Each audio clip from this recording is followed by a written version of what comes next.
G'day guys, I'm Matt Brand and this is the 2021 Hyundai Palisade.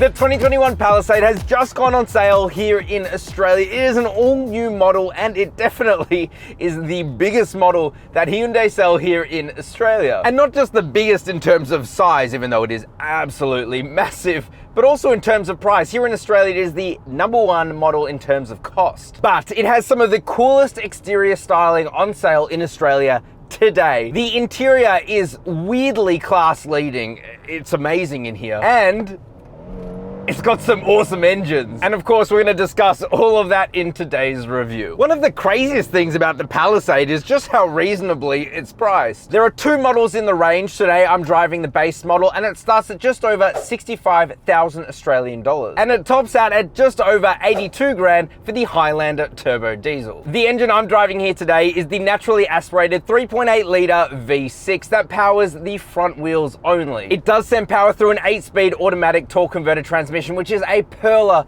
of a transmission. They've just brought out a new 8-speed dual clutch. The Palisade doesn't get that yet, but this 8-speed auto anyway, really good. But I wouldn't get this behemoth of a 3.8 litre V6, even though it screams beautifully. No, I would get the 2.2 litre turbo diesel because it is mated to an all-wheel drive system, and that makes this car so much more refined, planted, whatever word you want to use, it's better to drive. Of course, this engine is no slouch. It has 217 kilowatt of power and 355 newton meters of torque. And that means that this car in a straight line is pretty damn fast. The 0 to 100 or 0 to 62 miles an hour is around about it's around about 7.5 seconds, and it feels pretty fast. The issue is that because it's front wheel drive, it feels totally unruly to drive. There is just simply too much power going through to the front wheels alone. It's hot hatch levels of power, so you get hot hatch ways of driving. For example, heaps of torque steer when you really put your foot down. You're kind of fighting the steering wheel, and then sometimes you tram line, or you just follow a path and it goes that way. It's quite hilarious fun, but not something you would want in one of the biggest SUVs on the road. We'll definitely talk about the engines and how it drives a bit later, but for now, let's get into the exterior. I honestly don't know how else to describe the front of the Palisade other than truly American. Now, for all my international viewers, here in Australia, we don't really have many Americanized cars. Things with big grills, big cars. We just don't have it. But boy, is this a massive car, especially from the front. First of all, let's talk about these daytime running lights, which are just insanely large, and I love them. They look so cool. They are huge. In fact, these vertical daytime running lights are so damn big that they split it into three distinct sections of LED lights. Sadly though, on this base spec, you do get halogen lights instead of the LEDs you get on the Highlander, which is a shame for such a big car that you want to go grand touring in. Well, the base model gets pretty shocking headlights. But hey, at least the grille is ginormous. That makes up for it, right? No, but again, I love the grille. It is very Hyundai classic grille, but it looks fantastic. Again, really beefy in this car. And I know it's beefy because yesterday I was driving at a roundabout. Some idiot in a Mazda 2 pulled in front of me and I couldn't see them. They were hidden by the grille. It's a big car. Don't worry, I didn't crash. I don't know how this person didn't see this 2-ton behemoth coming towards them, but you know, part of driving is making up for other people's mistakes. The side to me is again giant American SUV. It is just huge. I have seen nothing like this on the roads in Australia. You just don't get it. And even though this is a giant SUV, these 18-inch wheels don't look especially small for the side of the car, which amazes me. It's like some sort of optical illusion that they're bigger than they are. But they do have a really nice design to it. And the side is just, it's generally a nice looking SUV. But at the end of the day, it's still an SUV. The rear, again, absolutely gigantic. I know I still harp on about it, but really, when you see it in person, it's a big, big car. The chrome next to the taillights do look really cool, and they are meant to reflect the front, the giant daytime running lights, and they do a pretty decent job. Certainly not as big. The taillights themselves are a little bit on the bland side. There's nothing really special to them. I do love, though, how ginormous the Hyundai badge is on the back of this car. It is gigantic. And then the Palisade badge is spelt out on the back. It looks really nice. At the end of the day, yes, the Palisade is huge. It's massive, gigantic, especially on Australian roads. You just don't see it. But I think it is a very elegant looking car. I think it is a very good looking car, and I really like it. So then what about the interior? Is it as good as the exterior styling? And yeah. Pretty incredible in here. If there's one thing Hyundai do extremely well, it's their interiors, and this is no different. First of all, there are soft touch materials absolutely everywhere. A lot of people ask, does it match the CX-9 in terms of the interior quality? And the answer is absolutely yes. You just get some really nice design touches within here. For example, this metal trim that runs from the doors to the dash. It's a beautiful look, and it feels good too. It doesn't just feel like cheap, nasty plastic. The way the infotainment screen is on like the same panel as the instrument cluster, again, it's a modern, cool look. And then there's this like raised center console, which again is just such a premium feeling design touch. You really feel like you are in command of the car. I guess that's where the command center comes from. Yeah, you have a weird shifter here, the shift by wire, where you press it and that changes the gears. It's a bit odd, but hey, you get used to it, it works well. And it's just a really beautiful place to be. Better yet though is the ergonomics and practicality. First of all, the steering wheel is tilting and telescoping quite a lot, and the seat is adjusting automatically, though you can't change the seating height position in the base model. Very weird, but I'm at a very good height for me, but you might want to just make sure you sit in this car and make sure that you can see over the bonnet, just in case. I'm 5'11", by the way, for reference. But it's storage within here that absolutely blows my mind. In the center console here, you have a little sliding lid, and under it is a gigantic space with two cool pop-out cup holders that are really, really functional and awesome. Excuse me here while I give it a bit of the excitement sauce.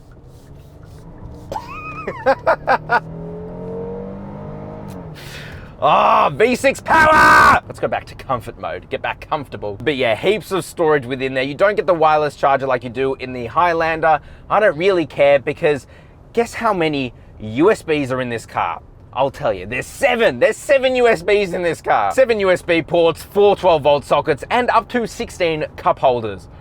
Insane. But anyway, there's more storage underneath this command center, and it's huge. You could literally get a small backpack within there. Amazing. The door bins are a very decent size as well. The glove box is a good size. And then of course you still get your center armrest, and that's massive as well. And that's just up front. That's just up front. This car is so practical. These seats as well are just incredible. It's leather across the range, Nappa leather in the Highlander, but these standard leather seats are so good anyway. The leather on them is soft and plush, very supportive as well, especially over longer journeys. I've now traveled quite a few hundred kilometers in this car, and I have 0 complaints. And of course you get lumbar support as well.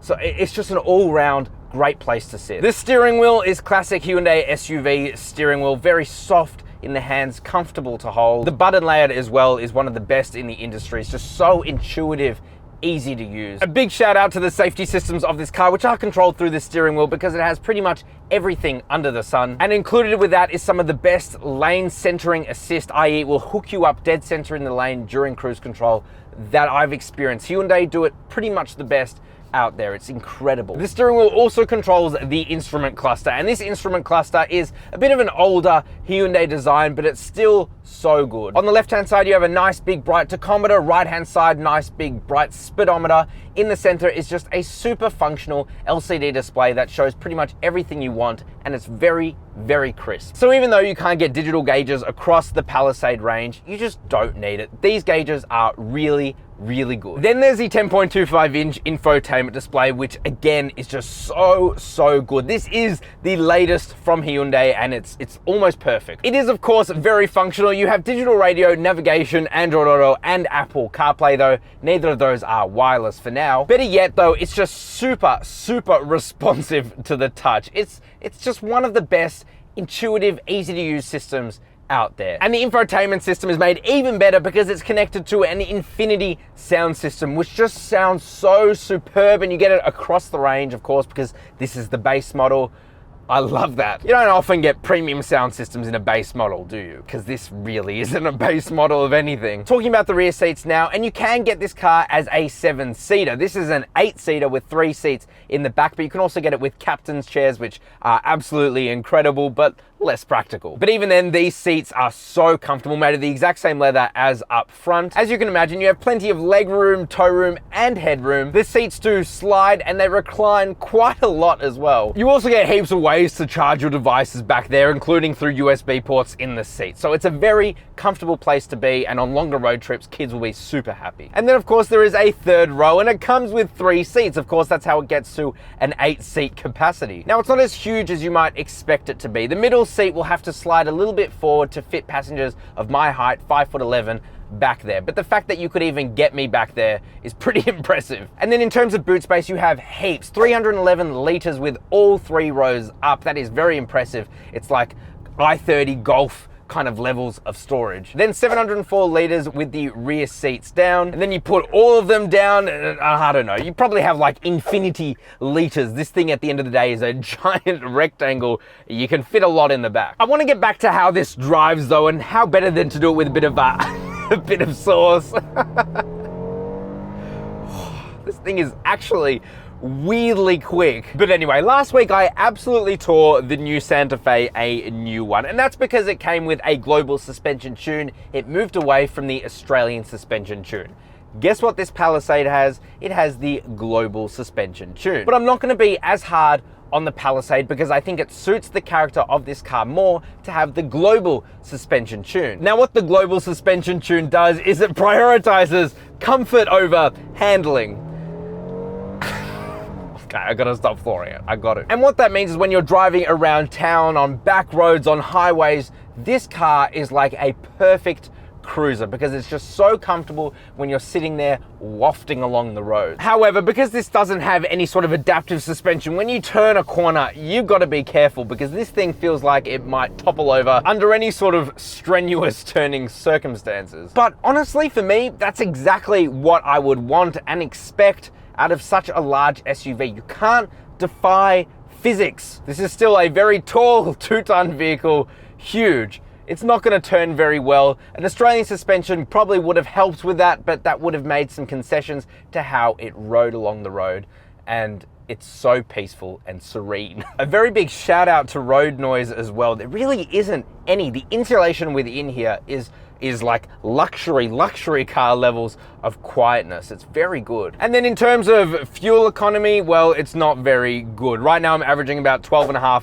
liters per 100 kilometers. The diesel is so much better for that, it's not funny. In the diesel, you can expect around 8 liters per 100 kilometers. And that engine is definitely the one you want, as I said, because it is just so much more planted, and it feels so much better to drive around town. You know, even at stoplights, you'll put your foot down a little bit in this car and it will spin its wheels. You don't get that issue with the all-wheel drive system. And if you want to see how that engine performs, definitely watch my Hyundai Santa Fe review. Even though that's technically a newer engine, they are effectively the same. So, is the Hyundai Palisade worth your hard-earned cash? Well, the Palisade starts at just over 65,000 Australian dollars for this base spec here with the V6. You spend about $4,000 more if you want the turbo diesel, which you absolutely want. And then whether you spend the extra cash and go for the Highlander or stick with this base spec, you'll be super duper happy. I can absolutely recommend the Palisade. It is just so well equipped, and if you're in the market for an SUV, well, this is probably the most practical SUV